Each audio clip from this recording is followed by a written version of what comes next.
Uwepo wa takwimu sahihi na za kuaminika ni moja ya nguzo muhimu katika kupanga na kutekeleza mipango ya maendeleo ya taifa kwa ufanisi zaidi.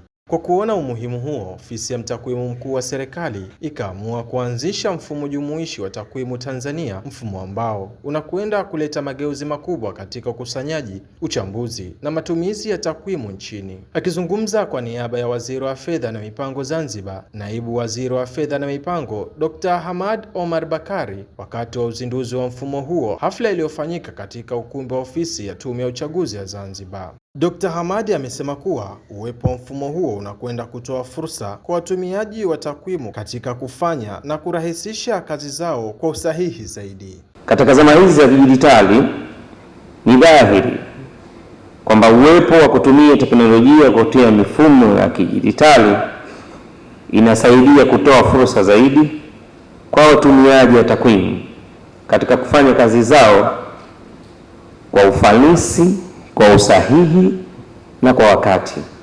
Hivyo basi, utengenezaji wa mfumo wa utoaji wa taarifa uliofanyika ni hatua kubwa kuelekea kuimarisha uwezo wa Ofisi ya Mtakwimu Mkuu wa Serikali katika kutoa takwimu bora na kwa wakati kwa maendeleo yetu hapa Zanzibar, lakini na Tanzania kwa ujumla wake.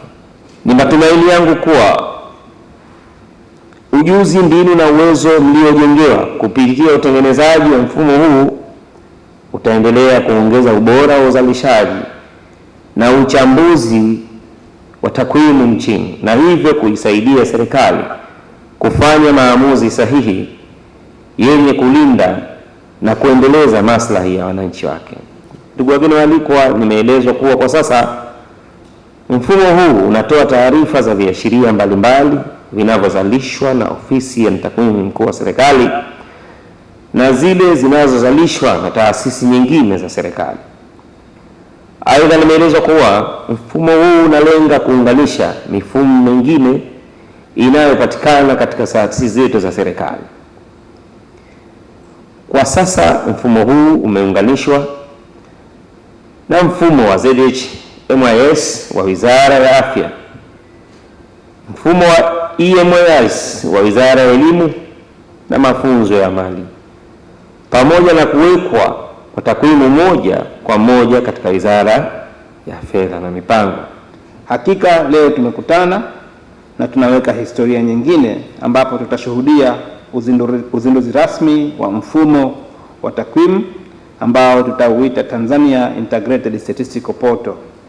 Mfumo huu ni jukwaa shirikishi linaloweza watumiaji kuwafanya uchambuzi pamoja na viashiria vya kijamii na uchumi katika ngazi mbalimbali, ili kusaidia katika maamuzi ya kimkakati, hususan katika kupanga, kuandaa, kufuatilia mipango ya bajeti kwa lengo la kuimarisha matokeo ya kijamii na kiuchumi. Mheshimiwa mgeni rasmi, kwa heshima kubwa napenda kutoa maelezo mafupi kuhusu na kuanza na kukamilika kwa mfumo huu ambao umedhaminiwa kwa kiasi kikubwa na shirika la Umoja wa Mataifa la kuhudumia watoto, yaani UNICEF. Mfumo huu umetokana na sababu mbalimbali. Sababu ya kwanza ni kwamba tulikuwa tuna mfumo wa Tanzania Social Economic Database, yani TSED, ambao ulikuwa na changamoto. Mfumo wa TSED ulianzishwa mwaka 2001 na ulihudumu shughuli za kitakwimu hadi mwaka 2021. Kutokana na changamoto za mfumo wa TSED pamoja na changamoto za kutawanyika kwa takwimu katika taasisi mbalimbali ambazo zinafanya ucheleweshaji wa taarifa na ugumu kupata takwimu sahihi na kwa wakati, tulikubaliana kwamba tuziondoshe changamoto hizo. Ofisi ya Mtakwimu Mkuu wa Serikali na pamoja na Ofisi ya Taifa ya Takwimu kwa kushirikiana pamoja na ofisi ya UNICEF tuliamua kuunda mfumo wa kidijitali utakaounganisha vyanzo vya takwimu na kurahisisha upatikanaji wa takwimu hizo.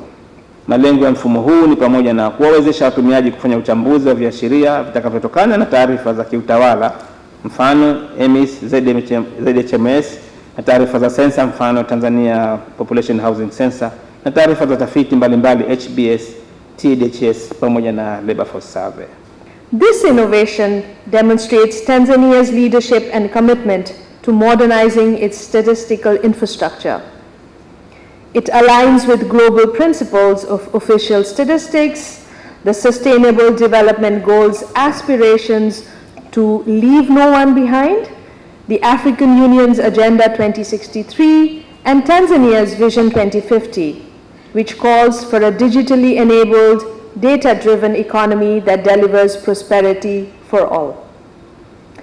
Allow me to acknowledge the exemplary collaboration between NBS and OCGS, whose technical expertise, dedication, and vision have made this portal possible.